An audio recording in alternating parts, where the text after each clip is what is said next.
For decades, Sammo Hung, one of the most revered martial arts legends in cinematic history, has carried a truth about Bruce Lee that he never dared to share. But now, with time catching up and the weight of silence pressing too heavily on his soul, he's finally ready to speak. What he reveals isn't what anyone expected. It's deeper than scandal, more personal than rivalry, and it shakes the very foundations of how we remember Bruce Lee. Born amid the vibrant yet chaotic pulse of mid-century Hong Kong, Sammo Hung's life was steeped in cinema long before he could even speak. His parents, both costume designers in the local film industry, often left young Sammo in the care of his grandparents, giants in martial arts filmmaking. His grandmother, Chinong, was a fierce martial arts actress, and his grandfather, Hung Chanho, a respected director. In the Hung household, film was never just a profession, it was legacy. It was destiny. At the age of 9, Sammo began training at the China Drama Academy under the brutal and exacting discipline of Master Yu Jim Yuan. The school was infamous not for glamour, but for its punishing routines and unrelenting demand for perfection. There, Sammo earned the name Yanlong and rose to prominence as part of the Seven Little Fortunes, a performance troupe that would later include his lifelong rival and brother-in-arms, Jackie Chan. The toll of that training was immense, physically and emotionally. At 14, a serious injury left him bedridden, sidelined not just from the stage, but from his identity. As he lay in a hospital bed, his body changing and weight rapidly increasing, he faced a crisis deeper than pain. When he returned to the screen, it was with a new name, Sammo, inspired by a cartoon character, a quiet nod to reinvention. Though many scoffed at his appearance, Sammo refused to let his size define his limitations. He flipped expectations, quite literally, excelling as a stuntman, fight choreographer, and eventually a visionary director. But behind all that success lingered a memory, one he could never quite shake. In 1973, Sammo was hired to choreograph and perform in Enter the Dragon. On set, there was mutual respect between him and Bruce Lee, even as Bruce's fame burned like a sun over everyone else. One evening, after a long day of filming, Bruce pulled Sammo aside, not as a superstar to a subordinate, but man to man. It wasn't enemies that threatened Bruce Lee, it was his own body. In a rare vulnerable moment, he confided in Sammo Hung about sudden muscle spasms and electric jolts of pain that shot through his spine without warning. He spoke of bizarre, unsettling dreams and a feeling as though he were burning from the inside out. This wasn't just exhaustion, it was deeper. It was fear. Fear that his body might betray him before he could finish what he had set out to do. "I think I'm running out of time," Bruce had said quietly. "And I don't know why." Sammo carried those words in his heart for 50 years, unsure whether they were fleeting anxieties or a haunting premonition. But when Bruce died just weeks later, the memory of that night hit Sammo like a collapsing world. The weight of that unspoken truth nearly broke him. He told no one, not Jackie, not Yuan Biao, not even his own family. "Why keep it secret for so long?" "Because I didn't want the myth to die," Sammo says now, his voice tinged with age and reverence. "He was more than a man. He was our lightning in a bottle. I didn't want the world to see his fear. But maybe now people need to understand, he was human. A brilliant, blazing human." As Sammo's career evolved, he became more than a stunt coordinator or a comedic actor. He became a philosopher of action cinema. Films like The Iron-Fisted Monk and Winners and Sinners were more than just entertainment. They were meditations on struggle, survival, and dignity under pressure. While others chased fame, Sammo carved out a legacy rooted in authenticity. Still, even as the industry transformed around him, the memory of that night with Bruce never left his soul. Today, Sammo Hung is no longer the sprightly warrior who once vaulted across rooftops with effortless grace. Age has slowed him, and illness has begun to erode his once indomitable frame. Yet his voice, worn by time and experience, carries the quiet authority of a life lived fully. By revealing Bruce Lee's final fears, Sammo doesn't diminish the legend, he expands it. He gives it depth, adds nuance to a figure often seen as invincible. He reminds us that even our greatest heroes are, in the end, human, flawed, fearful, and profound. As the curtain begins to draw on Sammo's own extraordinary life, he hopes to be remembered not just for his gravity-defying stunts or infectious laughter, but for his truth. Because sometimes the greatest legacy isn't what you create, it's what you protect. The 1980s weren't just the golden era of Hong Kong cinema, they were the battleground of Sammo Hung's soul. On screen, he was a colossus, a martial arts master, director, comedian, and trailblazer. He commanded respect, delivered spectacle, and lit up every frame. But behind the spotlight and choreographed brilliance, Sammo lived with a quiet contradiction. While audiences erupted in laughter and awe, he returned home each night to a silence that echoed with everything he could never say. Behind Sammo Hung's big personality, the boisterous laughter, the bravado, the larger-than-life energy, was a man quietly battling self-doubt, emotional exhaustion, and questions that had nothing to do with cinema and everything to do with his own sense of worth. He had always been the center of attention, the first to throw a punch, the last to back down. But off camera, when the lights dimmed, he wrestled with insecurities that gnawed at him relentlessly. His weight, his image, the crushing expectations from family and industry alike. The transformation of his body, once a temple of discipline shaped by years in the China Drama Academy, became fodder for ridicule in tabloids and whispered judgments among colleagues. And as his fame grew, so too did the divide between the image he projected and the pain he concealed. By the early 1990s, the cracks had widened. His long-standing partnership with Golden Harvest, a studio that had once been his creative sanctuary, fractured. The breakup wasn't just professional. For Sammo, it was spiritual. Being cut off from the very heart of the Hong Kong film world felt like being exiled from his own identity. But Sammo Hung was never one to surrender. Even in the face of rejection and doubt, he kept moving forward, writing, directing, acting. Each project became more than entertainment, it became a reflection. His films began to carry a deeper emotional current, woven with sorrow, regret, and resilience. Through the high kicks and perfectly timed comedy, he embedded fragments of his own story. The pain became choreography. The screen became catharsis. Yet no matter how much he created, the past remained a persistent shadow. Old wounds refused to heal, childhood scars from punishing training, disappointments of adulthood, failures too private to name. They echoed louder than applause, more relentlessly than fame. And at the heart of it all was a singular, haunting memory, a conversation with Bruce Lee, a secret he had held for decades. The ghost of Bruce wasn't just a memory, it had become a mirror, reflecting Sammo's own battles. While Sammo fought to preserve his soul through the shifting tides of time and memory, another warrior, Bruce Lee, had been crafting a legend of his own. Bruce wasn't born into greatness. He was born into chaos. On a cold November day in 1940, in the whirlwind of San Francisco's Chinatown, Li Jianfan, later known as Bruce Lee, entered a world already teetering on the edge. His parents, Li Huichen and Grace Ho, were artists chasing the glimmer of performance dreams but unable to build lasting security.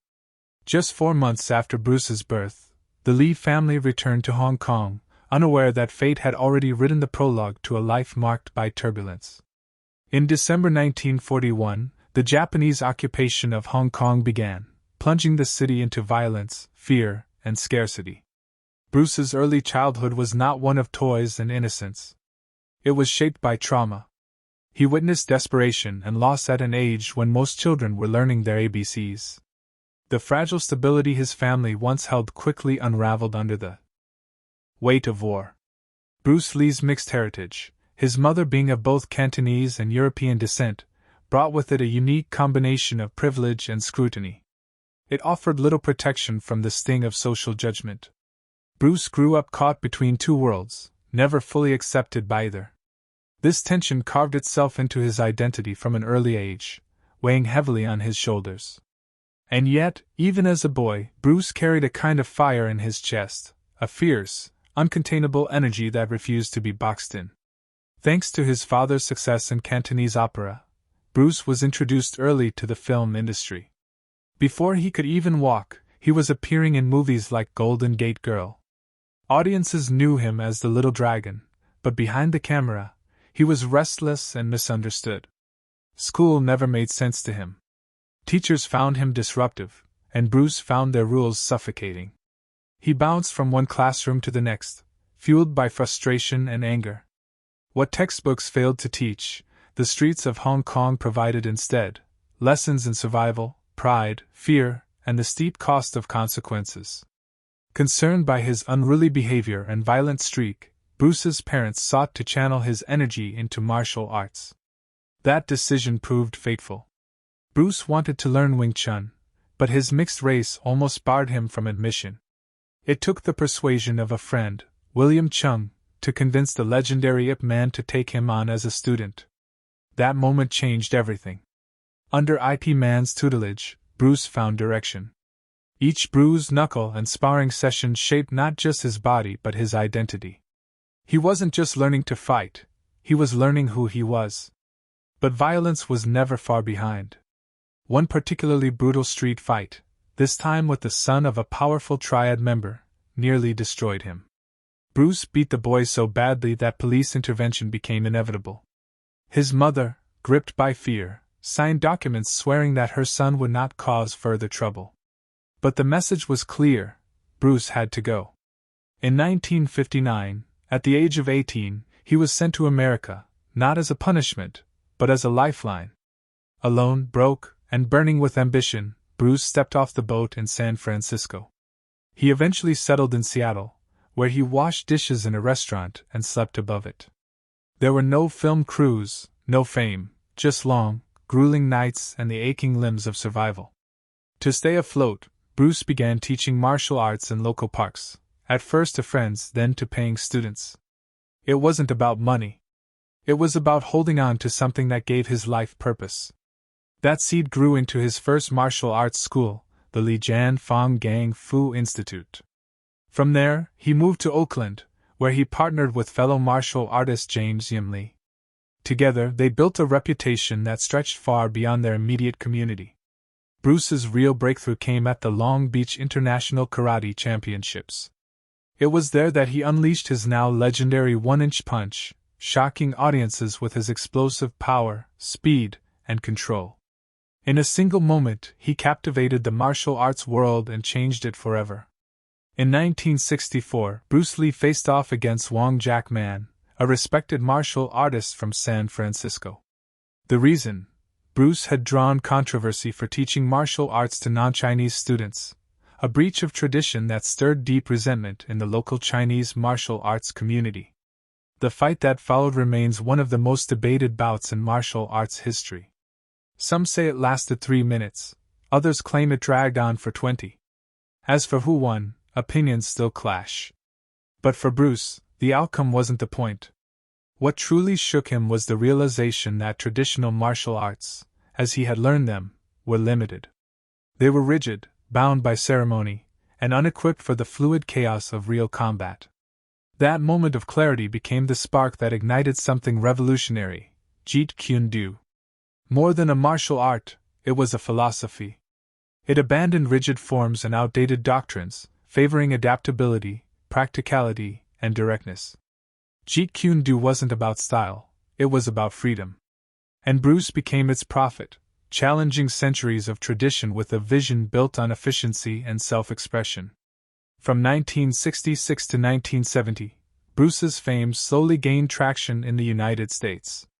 He landed the role of Kato in The Green Hornet, a groundbreaking introduction of martial arts to American television audiences. Yet Hollywood never fully embraced him. He was too fast, too intense, and to many too foreign. The roles offered to him were often degrading, reductive, serving stereotypes rather than celebrating his talents. Disillusioned, Bruce walked away. In 1971, he returned to Hong Kong, and what awaited him there was nothing short of a rebirth. Films like The Big Boss, Fist of Fury, and Way of the Dragon, in which he famously battled Chuck Norris in the Roman Colosseum, turned him into a legend. For the first time, Bruce was in complete control. He wrote, directed, choreographed, and starred. He was no longer just a martial artist, he was a cultural phenomenon. Then, just as Enter the Dragon was poised to catapult him into global superstardom, tragedy struck. On July 20th, 1973, Bruce Lee died suddenly at the age of 32. The world was stunned. Grief swept across continents. Millions mourned not just the loss of a man, but of a force that had reshaped film, philosophy, and martial arts. In the silence that followed, one man held onto a secret, a truth he had never dared to share. That man was Sammo Hung. They had shared something sacred, a conversation, a moment of confession, a brief but powerful exchange between two warriors who had both faced the abyss of pain, of ambition, of legacy. For decades, Sammo kept that memory locked inside, out of respect, fear, and grief. But now, with time running short and the weight of silence growing unbearable, he's ready to speak, ready to share what Bruce told him and why it changed everything. Because the story of Bruce Lee was never just about fists or fame. It was about the man behind the legend, the battles no one saw, the fears he never showed. And Sammo Hung's own chapter, though overshadowed by Bruce's brilliance, is still unfolding, filled with revelations that add depth to a legacy the world thought it already knew. When Bruce Lee died in that hot summer of 1973, it wasn't just a man the world lost. It was a movement that came to an abrupt, tragic halt. A light went out at its brightest. But Bruce's presence never faded.